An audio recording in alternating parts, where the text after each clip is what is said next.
discuss for this video. Basically, I'm going to be talking about the books that I plan on reading in 2026, even though I am not a girl who reads just like I don't make out a predefined list, because I am a huge mood reader.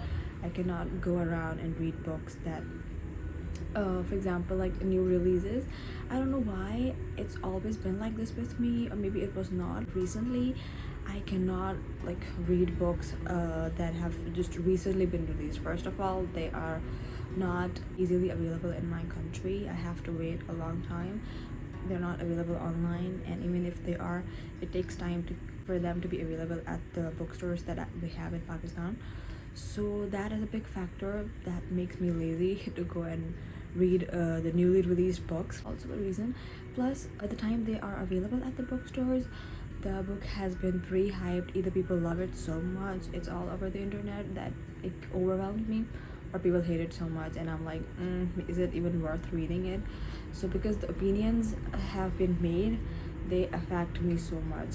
So yeah, that's the reason that I don't go and jump on the bandwagon of new released books and that I have to finish them in a day, or like I can't read them again.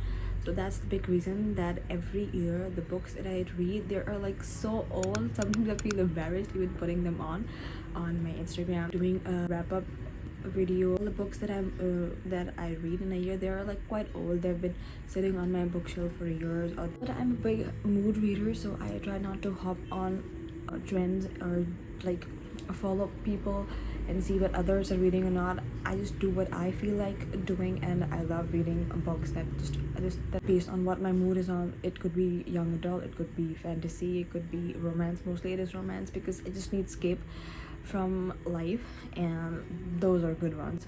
And so for 2025, I did not have a great reading year. It was not a great year, like other than reading. All I read was rereads, books that I'd already read before, because new books, they take a lot of commitment and time, which I did not have the energy to do, even though I'm not a big rereader, if you could say that, because I don't watch shows that I've already watched. I don't watch movies that I've already watched.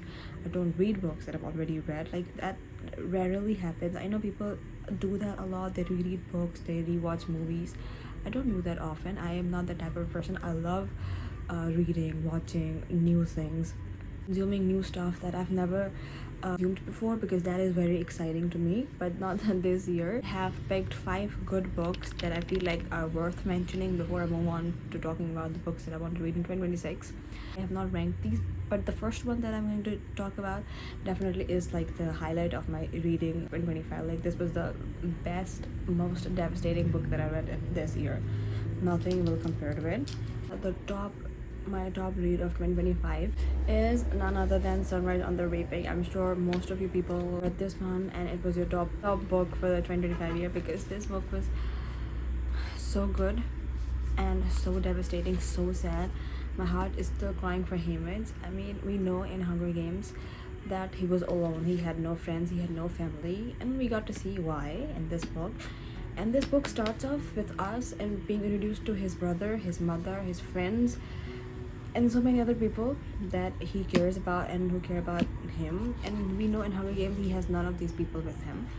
So to read about that, starting with that and just knowing what happened, is so devastating. And this book, I feel like, is the saddest in the whole Hunger Games series. In the Hunger Games world, we have 4 books overall: the Hunger Games series itself and the Songbirds and Snakes, and none of those compare to what this book did to me. Like, I was sobbing so bad at the end. My just tears were flowing. And if you remember that ending, that epilogue in Clockwork Princess, I have seen videos of people talking about it, that how much they cried when they first read that epilogue. And it is devastating. I was devastated. I still cannot read that epilogue again. And the epilogue in this book, it's like barely 2-3 pages, and it made me ugly cry so much. It is that bad. Like, I annotated so many parts, but I just could not finish it. I could not even, it took me so long because I could not bring myself to finish this book. I knew something ugly was coming, and I was not I was not prepared to read about it. It was just horrible, and I don't know how Susanna Collins can write this. And I heard someone say that Susanna Collins always writes books when she has something important to say. And when I was like almost at the end of this book and I was reading the horrible things, it just clicked in my mind. That thought was running in my mind, like why it was important for her to write this book, because what is currently going on in this world, well, things that are going around us, it completely portrays that in here. And how, like, she especially covered the theme of how media manipulates things. That is like a big theme in this book, and she did it so well. And it was just so horrifying reading it, and like how true it is and what is currently happening in our world. But anyway, this book was so devastating. I am so excited for the movie this year, and I know I'll be crying in the movie as well. But yeah, this was like the best read and most heartbreaking read in 2025. Anyway, the next book on my list is Play Along by Liz Stomford.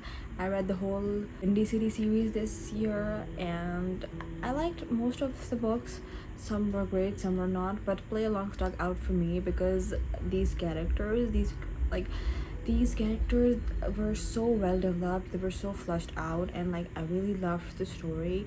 And how the guy, his name, and the guy Isaiah, if I don't know if that's how you pronounce it, he was just so cute. Like I just loved his character so much. He was not afraid of like telling people and expressing how much he wanted Kennedy, the main girl. And like even though Kennedy was like so reserved, she has her own family problems, they just helped each other so much, and they brought out the best in each other. So I really enjoyed this book. I like got attached to these two characters. This was like the best book. This is the best book in the series. I read all 5 books, but this one was the best one. After that, the book that I'm gonna mention, this one also struck out with me. I loved reading this book, and it's Love on the Brain by Ellie Hazelwood.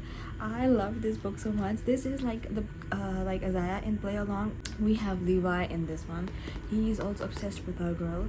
This starts out like the main girl, JD, is so that Levi hates her, because the story is set up in a way that we feel like Levi hates her because he avoids her. Situations and things have happened that have JD believe and feel in her bones that Levi hates her, until it is revealed that he does not.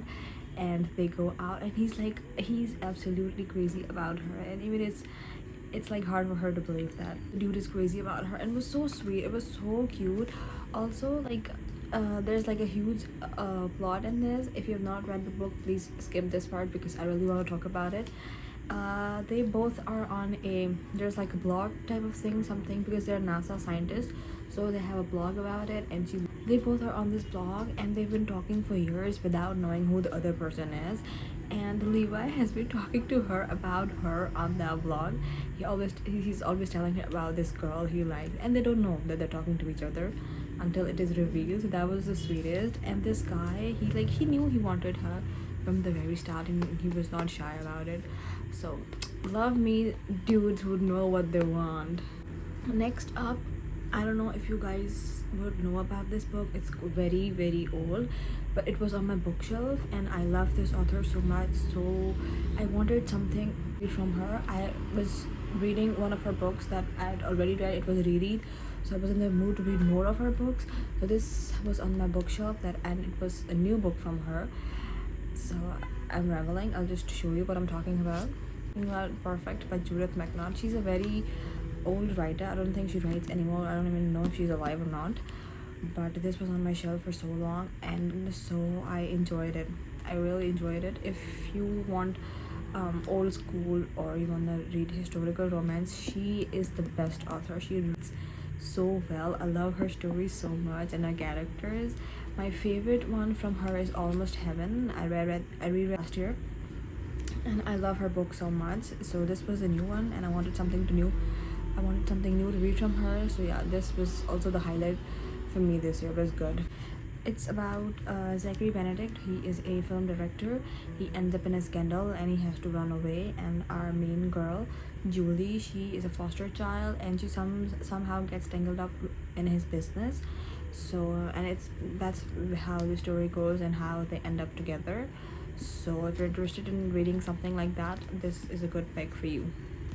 The last book that is an honorary mention for 2025, it's an Urdu book. I also got into reading Urdu books back in 2023 with Pire Kamil. I always wanted to read Urdu books because I'm Pakistani and Urdu is my national language. So I wanted to try some Pakistani authors. I started with Pire Kamil, and then I fell in love with reading Urdu books. The stories are so well written, they're so good. So this year, like I started off this year with 2025 with Bakht by Mehrul Nisa Shamsi, and the book was amazing. Anyone who's watching who's Pakistani and is interested in reading books or reads in Urdu books and has not picked up Bakht by Mehrul Nisa, that you definitely need to pick it up. It was so good. I like cried in this book. It was like the characters in this book, there are so many characters and every one of the character has their own story, they have their own depth. There's such a good character development. There's also romance, so it has everything in it. If you are into Urdu novels, then you definitely should pick this up. Now that I've put aside 2025, all the reads that I had, all the books that I read in 2025, let's talk about the books that I have in mind for 2026. As I mentioned earlier, I am a mood reader, so I don't have a predefined list, but I have some books in mind that I'm gonna mention here, which I hope and wish to stick to in 2026. So the first book that I'm currently reading is A Far Wilder Magic by Alison Seft. This is a young adult fantasy. I read the synopsis for it, but I don't remember. So it also has magical realism. These characters can do alchemy. I've just like 2-3 chapters and nothing much has happened, but I'm excited for it. It's been so long since I've read a fantasy, and I love reading fantasy, especially young adult. So I'm excited for this one. This is my first read for the year. The other books that I plan on reading, which I always try to do, like my one reading resolution every year is to read books from my own bookshelf, because I keep buying but I don't read. So I'm gonna be talking about some books that are on my bookshelf that I plan on reading this year. Obviously I'll be reading so much more, but these are some that I definitely want to finish or read this year.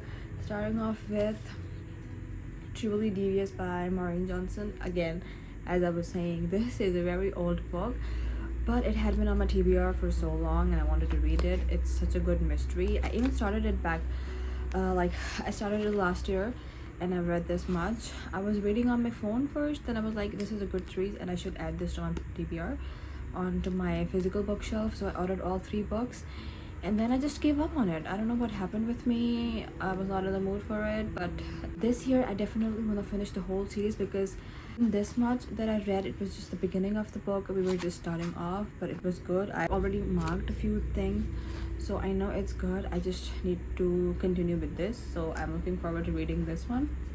Then this is a series that I have, like, it has been on my TBR for so long, since I read the first 2 books in the series, and it's none other than the Voice of Tommen series by Chloe Walsh. I read the first 2 books first time in 2023 and I absolutely fell in love with them. I've talked about the books in my previous video. If you have still not watched it, go and watch it. I got these books recently. I went and reread the first one, Binding 13 and Keeping 13. I want to finish the series this year, starting with Saving 6. I now remember about Joey, so I'm really excited about this one. This one is about Joey. Then we have Redeeming 6. They're all on my bookshelves. I was very lazy to pick all of them out, so I'm just showing you the first one. The Redeeming 6 is next. It continues Joey's stories. These 2 involve his story. Then we have Taming 7. It includes the story of Gypsy and Claire. They're friends. They are Johnny and Shannon's friends from book 1. And then the series completes. It finishes off with Releasing 10. It came out last year. And it has the story of Lizzie and Claire's brother Hugh. So I'm excited about all of their books. I know it has trauma, but I love these characters so much. They're also funny. Also, if you plan on reading this book, do look up the trigger warnings for this one, because all of these books have trigger warnings. They touch upon adult themes that are very dark. even though I have read Binding 13 and Keeping 13, but reading it again, the very serious topics in it, the themes, what things that were happening in it with the characters, it was just so hard to read, and like it was so frustrating to read about it. It felt like I wanted to do something for them, but I just couldn't. I had to sit there and read about their suffering, and it was just too much. Then I have a few more from my bookshelf that I am hoping to read this year as well, because they've been on my shelf for a long time as well now, and these are good ones, so I'm hoping to read these this year as well. The first one is Divine Rivals by Rebecca Ross. This one is I know this one is so good, and I plan on reading this one. Say enemies to lovers, a type of book. I'm really looking forward to it. It has that old school, a historical genre vibe to it that I love. Next one on my list is Practice Makes Perfect. This has also been on my list for 2 years now, and this is such a short, this is such a short book, so I know I can read this year. I just need to do it. So this one's also on my list. It's a very cute story. It also feels like a forbidden type of story, like you're not supposed to fall for each other, but you do. This is about Annie Walker and Will. Will is her brother's fiance's bodyguard, and they just somehow end up together in a situation where they end up together and they're attracted to each other, but they are going to resist it because it's not right. So yeah, this story sounds exciting, so I'm hoping to read this one as well. Next one that I plan on reading is The Stationery Shop in Tehran by Marjan Kamali. The first time I heard about this book was from a Clockwork Reader's YouTube video. If you follow her or if you see her booktube videos, she's also Iranian, and she mentioned this book, and I just thought that this was a good one. This is historical. This is based in 1953 Tehran. I think it was around the time of war, and these two characters like get drawn to each other, and I think the story revolves around in this particular stationery shop. And also look at this cover. The cover is so pretty, and I had to get this one, so I also plan on reading this one. Historical book with a little bit of romance sprinkled into it, with topics of war are also something that I am interested in. Like I like reading about war as well. A few years back I tried reading about it, so it will be a good fun read, something completely different from what I usually read. So I am definitely going to add this to my 2026 TBR. Last one I have is Happy Place by Emily Henry. I think I've read 1 or 2 books from her, and I know these are good ones, especially this one. And this is like a second chance romance with these two characters. They were engaged, but they are broken up now, and every year they go on this trip with their friends, but this time around they are going after they have broken up, so this is going to be an awkward trip. But I have heard good things about this one. I've heard people crying when this at the end of this book, so I know that Emily Henry is such a good writer. I plan on reading more books by her, so I will be starting off with this one. Anyway, this is it for this video. I hope you enjoy it, and if you want to see similar type of content, do leave a comment down below, like and subscribe, and I will continue making more videos. Do let me know if you have read any of the books that I've mentioned in this video. What are your thoughts on those books? And also let me know in the comments the one book that you look forward to reading this year. And yeah, that's it. Thank you for watching, and I will see you in my next one. Bye.